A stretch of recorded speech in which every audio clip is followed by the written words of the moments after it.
Bahalı markalı paltarlara baxırsan, pulun çatır, amma almırsan. Məsələn, Michael Kors paltarı. Kiminsə adı və soyadı yazılan paltar. Məsəl üçün, Azərbaycanlı olsaydı Mikail Xorasanlı. Niyə mən Mikail Xorasanlının adını üstümdə belə qürurla daşımalıyam? Cəmilə Əlizadə, Tofiq Məmmədli.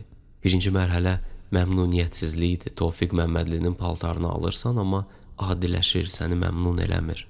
İkincisi, sorğulamadır. Bu Tofiq haranın tulasıdır ki, üstümdə onun adını daşıyım. Üçüncüsü, şirinlikləşməmə. Bir rəfiqən gəlir, sinəsində Tofiq.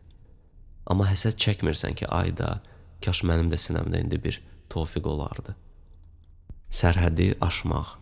Balaca uşağın başını qata bilməyəndə oyuncaqlarla, bir də görsən götürülür gedir. Və şirinlikləşməyən ayı sirkin hipnozundan oyanan kimi sirkin divarlarını, limitini görür. İstir oradan çıxsın.